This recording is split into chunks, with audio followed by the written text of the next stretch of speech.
What's up guys, Matt back again, and this is the Ichiban Kuji Dragon Ball vs. Omnibus Amazing, and in today's video, we're going to be reviewing the entire set. Before we dive into the video, please remember to subscribe and hit the bell, like the video, comment your thoughts down below for us to discuss, follow me on my socials, and consider becoming a YouTube member to enter into our monthly giveaways and Discord server so our community can help you on your Dragon Ball figure collecting journey.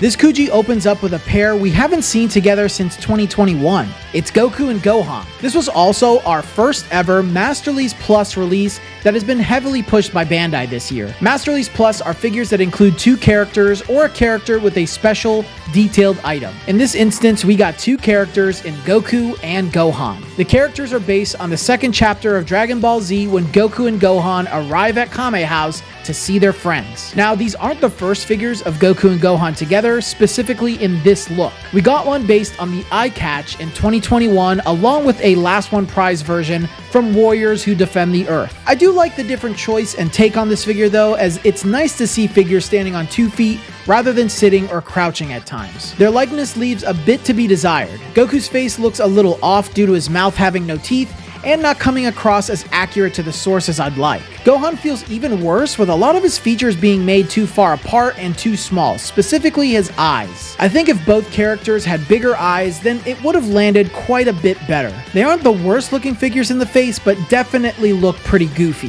The sculpt is solid on both of these though. Goku's gi looks 100% accurate to the source, and his hair sculpt has been done pretty well. Gohan has cool texturing on him like his tail and the Dragon Ball on his head that was made with translucent and high quality parts like we've seen in some past figures like Dragon Ball vs. Omnibus, Super Saiyan Goku for the Goku Day prize. Both figures have great uses of paint and shading, going with those bright oranges on Goku and the deep greens and bright yellows on Gohan. There is shading on both figures subtly applied to their gis and skin. Most times, we find that if we have an issue with a figure's size and scale, it's because they're too small. In this rare instance, Goku ended up too tall for a Masterlies figure by being about a ½ inch too tall in my opinion. He's taller than Raditz in this set, which feels very inaccurate to me. I think it's safe to say that this figure was the low point of the set, but has grown on me a little bit over time. I don't think it's awful, but certainly one of the less desirable Masterlies figures you can get today.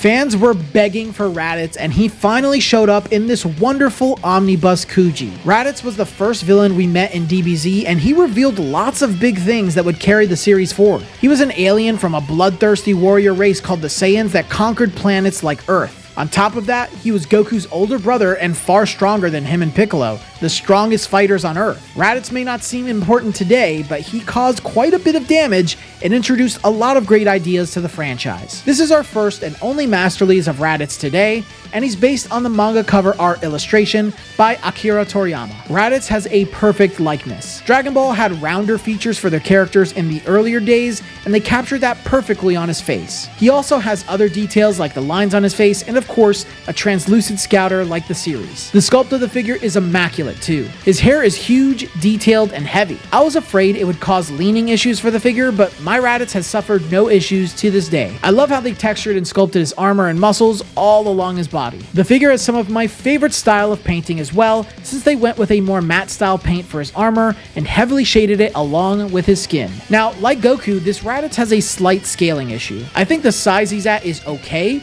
but he would have greatly benefited from a ½ inch or a full inch added to his overall height. Raditz should be taller than Goku at the very least, so to see him the same size or even shorter than some of the Masterlies Gokus, it's slightly disappointing. That really is the only blemish of the figure, and it's hardly noticeable in my opinion. I think this Raditz might be my favorite figure in this set, and really delivers everything we were hoping for in his Masterlies appearance.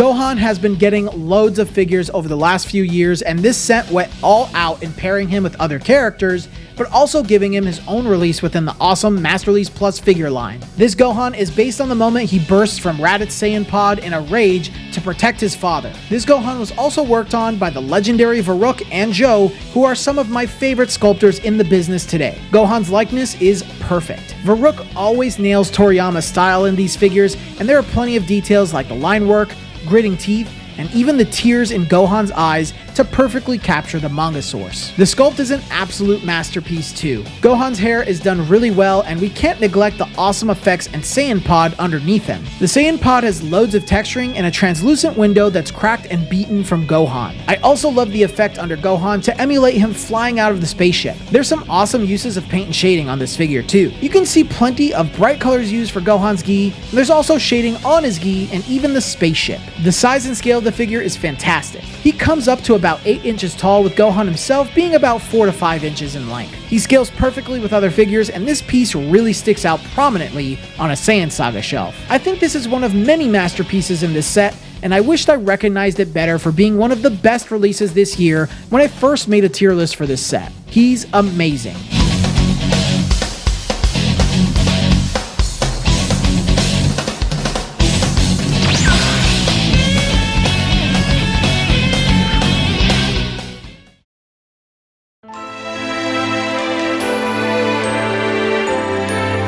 I think the most surprising inclusion in this set has to be Prize D.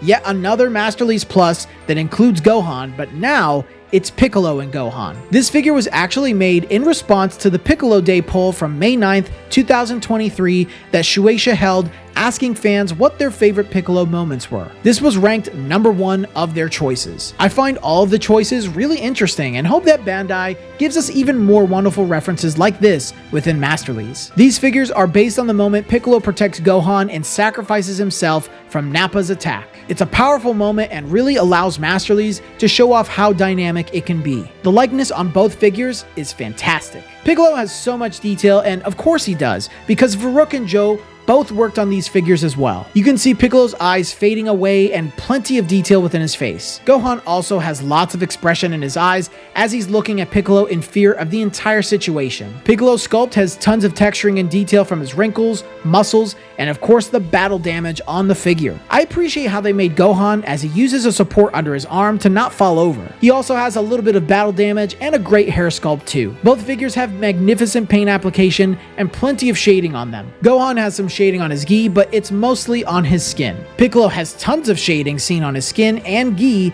with healthy mixtures of blacks. Piccolo does feel a lot bigger than normal Piccolo figures, but I think it's to really exaggerate this moment and the overall quality of the figure. Gohan scales perfectly with other Gohan figures and is a nice accompanying piece to this massive Piccolo figure. I think these two are objectively the best figures in the set. Their quality is unmatched, and it's hard to argue against any of that.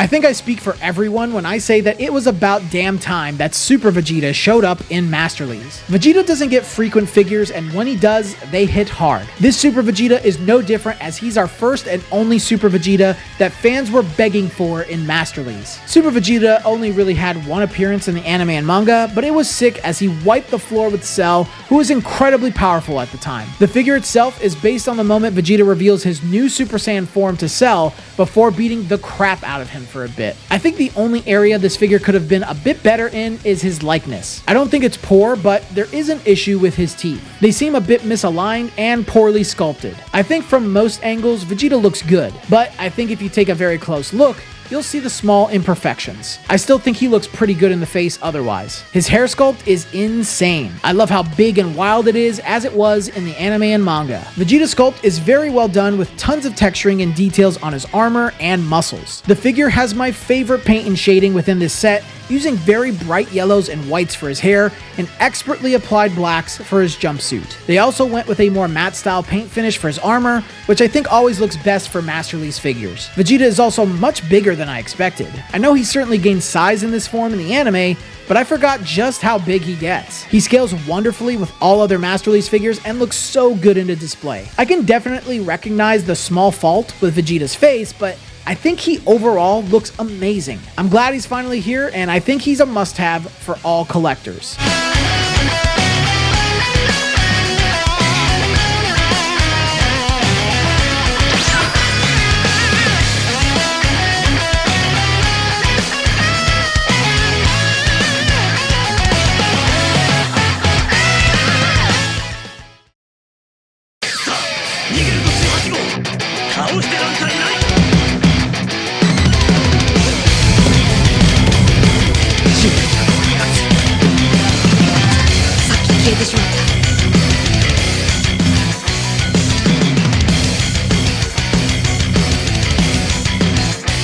Our last one prize is a figure so many of us were expecting for a long time. Everything from the pose, the form, the reference, the size, all of it. It's like Bandai heard nearly everything we wanted for a semi-perfect Cell figure. Cell's second form is probably the least popular among fans, but it was Toriyama's favorite form he designed for the villain. The figure is based on a cover illustration from the manga by Akira Toriyama. This is also our first and only Master Lee's of this figure's form. He's not a Master Lee's extra, but I do want to note that he scales the same as past Cell figures released that had that Master Lee's extra label. I think Bandai just abandoned that label for Dragon Ball so people don't get confused. Cell's likeness is okay. I don't know if this is a common QC issue or not, but I feel as though his eyes are either too big or placed too low, while his mouth is pushed too outward. I think he looks pretty okay in the face, but he certainly looks pretty goofy. Luckily, the design of the character helps hide some of those problems. You know, because he already looks goofy. The sculpt of the figure is pretty magnificent. Bandai expertly provided a support to help his huge tail rest behind him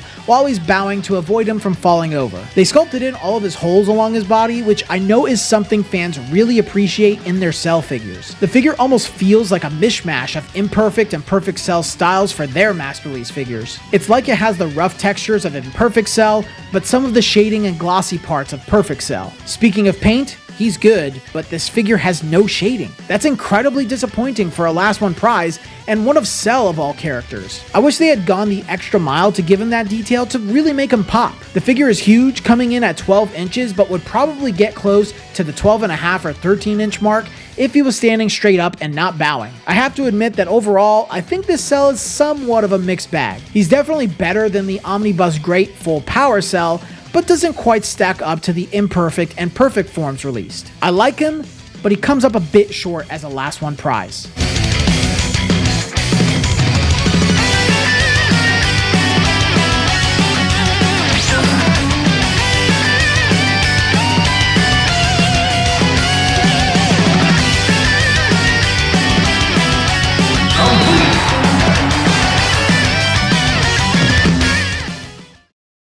So those are my thoughts on Ichiban Kuji, Dragon Ball vs. Omnibus Amazing. I really do like this set. I have to say that I have a couple of issues in this set, so I'm not really quite sure if it's my favorite of the year or not. I'll let you guys think about that in the comment section as we get closer and closer to me ranking all of the Ichiban Kuji that released this year. Those are my thoughts, guys. If you made it this far in the video, please leave a like and comment your thoughts down below. If you haven't subscribed to the channel yet, please subscribe. And if you want to go even further beyond and become a YouTube member, it starts at $3. That gives you permanent access to our Discord server full of awesome collectors and Dragon Ball fans just like you, where we do bi-weekly watch parties, we do buy-sell trade, we debate figures, we play games.